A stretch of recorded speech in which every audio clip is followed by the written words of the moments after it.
Assalamualaikum warahmatullahi wabarakatuh. Halo semuanya, perkenalkan kami dari kelompok Sulawesi Utara yang beranggotakan saya Zizkia Zahra Paramita dengan NIM 25111754030 dan rekan saya Amira Diana Tasya dengan NIM 25117546014 dan rekan saya Dan saya Rafika Ita Nur Aini dengan NIM 25117540021. Di sini kami akan menjelaskan poster kita yang bertema Jendela Geometrik Minahasa dengan menerapkan matematika Dalam arsitektur rumah adat Waliwangko. Saya akan menjelaskan poster dengan judul Jendela Geometri Minahasa menjelajahi konsep matematika dalam arsitektur rumah adat Waliwangko. Nah, apa itu rumah adat Waliwangko? Rumah adat Waliwangko adalah rumah panggung tradisional Minahasa yang kaya akan unsur geometri. Arsitekturnya mencerminkan kearifan lokal dalam memanfaatkan bentuk alam dan menerapkan prinsip ketahanan. Nah, pada rumah adat Waliwangko ini terdapat penerapan geometri murni dan penerapan transformasi dan simetri. Yang pertama, pada penerapan geometri murni ini pada atap, badan rumah, dan tiang atau kita menyebutnya dengan penyangga. Pada atap umumnya berbentuk limas, segitiga atau prisma trapesium, menjadi objek ideal untuk mempelajari volume dan luas permukaan bangun ruang. Selanjutnya terdapat badan rumah. Badan rumah ini mayoritas berbentuk balok atau prisma segi empat dengan pintu dan jendela berbentuk segi empat, yakni persegi panjang. Yang terakhir terdapat tiang, pilar atau penyangga, menunjukkan konsep garis vertikal yang tegak lurus terhadap bidang horizontal. Lantai atau tanah yang membentuk sudut siku-siku 90 derajat. Yang kedua yakni penerapan transformasi dan simetri. Nah, simetri ini fasad depan rumah sering menunjukkan simetri lipat dengan sempurna, mengajarkan konsep pencerminan dan garis simetri.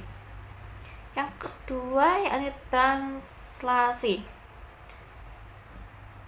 pergeseran.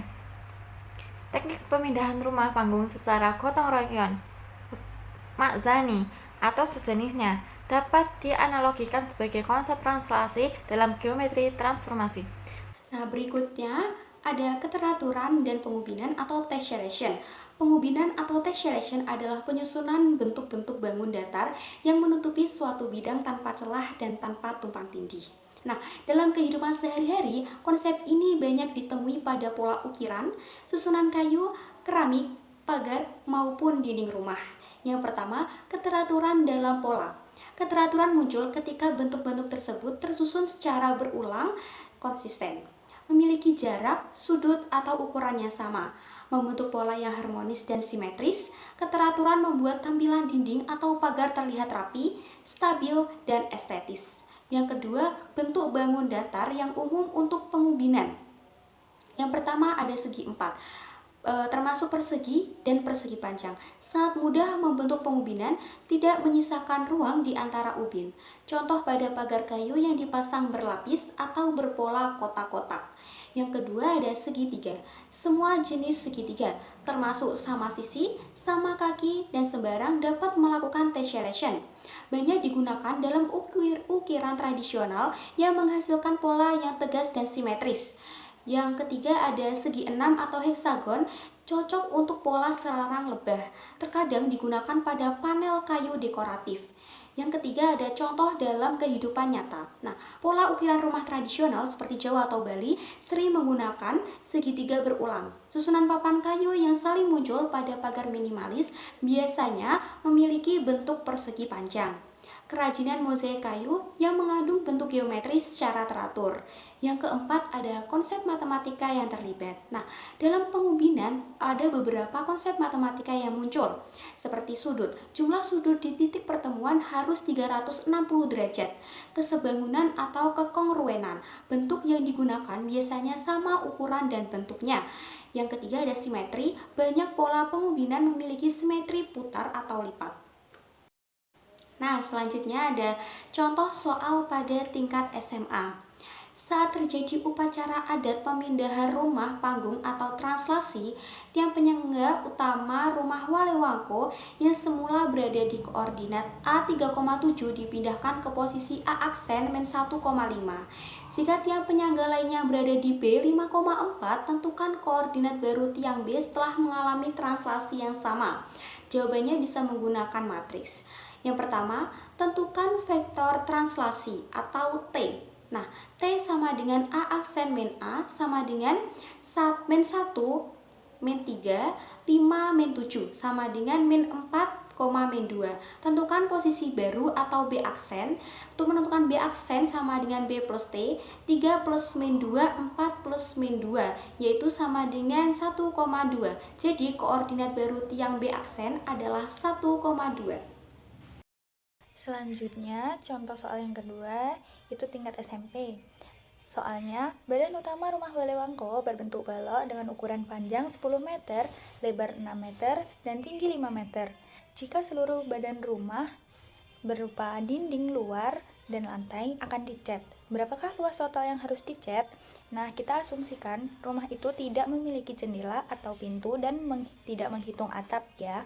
Jadi, jawabannya itu kita mencari luas yang dicat itu, jadi itu ada 4 sisi tegak itu berupa dinding, ditambah 1 sisi alas yang itu berupa lantai, ditambah 1 sisi atas yaitu berupa plafon. Nah, kita mencari itu, yang pertama kita harus mencari 4 sisi tegak dinding itu menggunakan luas balok. Jadi 2 dikali 10 dikali 5 ditambah 2 dikali 6 dikali 5 sama dengan 100 meter persegi ditambah 60 meter persegi, hasilnya 160 meter persegi. Nah, yang selanjutnya kita menghitung luas lantai dan plafonnya. Kita memasukkan angkanya yaitu 2 dikali 10 dikali 6 sama dengan 120 meter persegi. Nah, jadi total luas seluruhnya, luas yang dicat itu 160 meter persegi ditambah 60 meter persegi, jadi hasilnya 220 meter persegi. Jadi jawabannya 220 meter persegi. Selanjutnya contoh soal yang ketiga, yang terakhir itu tingkat SD. Yang soalnya, bagian depan rumah Walewangko biasanya memiliki jendela berbentuk persegi panjang yang disusun rapi. Jika sebuah jendela memiliki lebar 40 cm dan panjang 80 cm, berapakah keliling satu jendela tersebut? Jadi ini kita mencari menggunakan rumus keliling persegi panjang. Rumus persegi panjang yaitu 2 dikali panjang tambah lebar. Kita masukkan angkanya ke dalam rumus yaitu 2 dikali 80 cm ditambah 40 cm sama dengan 2 dikali 120 cm, hasilnya 240 cm. Jadi keliling satu jendela itu 240 cm. Demikian penjelasan dari kami tentang poster jendela geometri Minahasa Rumah Adat Walewangko. Kurang lebihnya mohon maaf. Terima kasih. Wassalamualaikum warahmatullahi wabarakatuh.